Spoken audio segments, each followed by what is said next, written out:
So, good afternoon mga tol. At yun nga, wala tayong nakitang bracket ng ating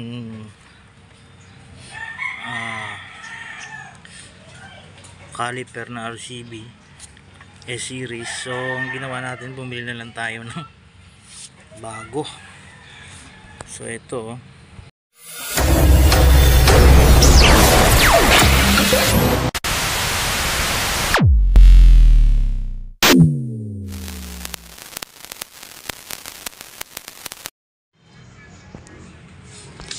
ayan, yung bracket nito ay lost thread na. So, kaya naghanap tayo sa mga motor shop, wala tayo nabili. So, ito yung bracket niya. So, lost thread na kasi mga tol din na yun. Focus.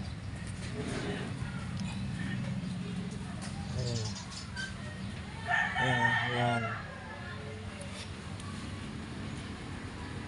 Straight na siya. Oh shit!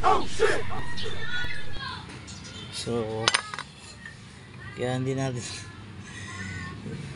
makuha ang ganito. So, ang ginawa natin ay bumili lang tayo ng replacement. So, ito yung binili natin. So, meron pa rin dito RCB. So, yun, tupat pa rin siya. Ito yung medyo bagong labas nila, kasi ito, tingnan nyo, may ano pa siya ng allen dito sa gilid. Ayan o. Ito wala na.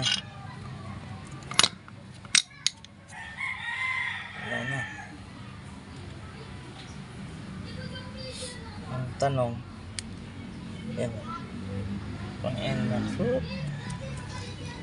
Ang harap ng ano, NMAX read. Yan. So, ito kasi tingnan nyo, lost thread na. Oh shit!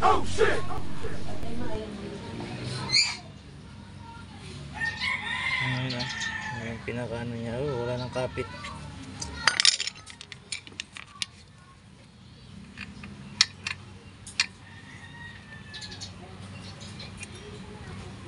Ay, lapit ano. Lagyan natin ng washer yan. Nandito, medyo. So, yun. Kapalit natin ito mga tol, para may brake tayo. Okay? Let's go. Isang unit ang binili natin. Napamahal, no? Hirap pag yung pangalan, yung mga bracket, di basta-basta. So let's go, kabit na natin mga tol, kasi gabi na.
moments later.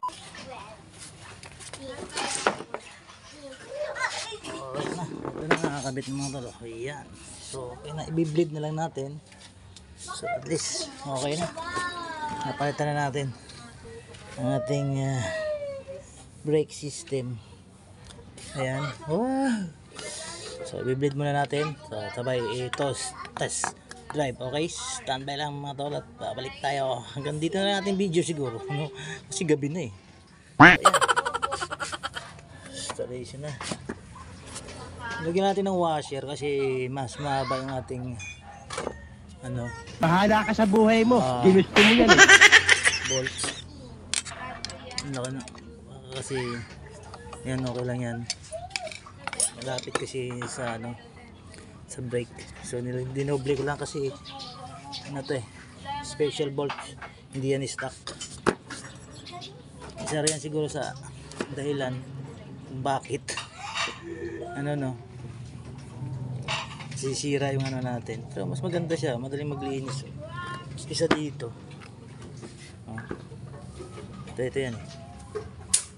Yan nga tol. So parang mas maganda. Ayan. Ito na yung bago. Ayan.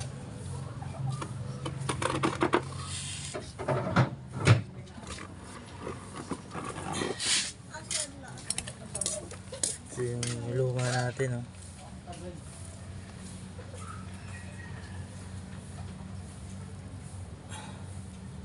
Tupat pa rin siya. So yan. Bali ano na lang natin to, i-bleed and then i-test drive natin.